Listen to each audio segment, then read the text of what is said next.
Michigan is now a so-called right-to-work state because of the bills signed into law late today by the Republican governor there. It's where we begin tonight with correspondent Ron Mott in Lansing, Michigan. Ron, good evening.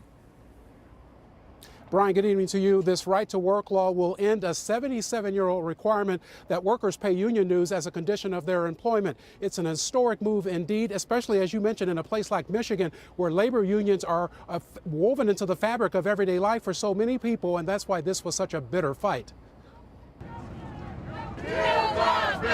Despite the chill, today thousands of union workers far outnumbered supporters, directing their anger toward Republican lawmakers and Governor Rick Snyder. Snyder is nothing but a union buster, and that's all he's in here for. He's a big company man, and they're going to try to set us back to the 30s and the 20s. Shame on you. Under the watchful gaze of police, some in riot gear, protesters swarmed the governor's office building, finding the doors locked. Inside the Capitol, the bill is passed. House members followed the Senate, passing a pair of measures outlawing required union membership in both public and private sectors, exempting certain jobs like police officers and firefighters. Michigan becomes the 24th right-to-work state, joining others largely dominated by GOP-controlled legislatures. And with more than 17% of the workforce here unionized, members argue it's non-union workers who stand to benefit most.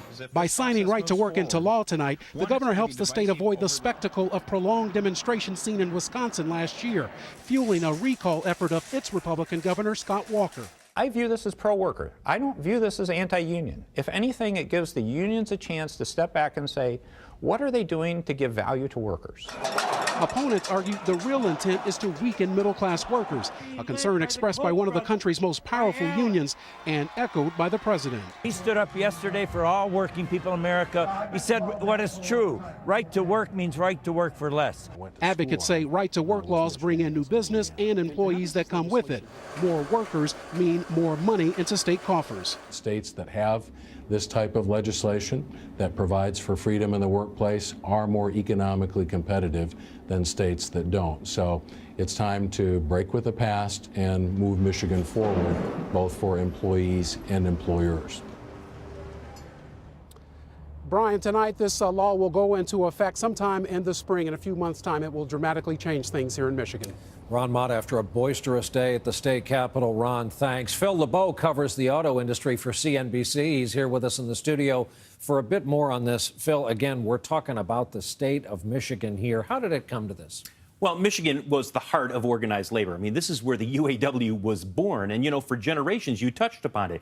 This is where line workers at Ford and at GM and at Chrysler, they made enough money that they could eventually afford a nice bungalow or a middle-class house in Dearborn or in Flint.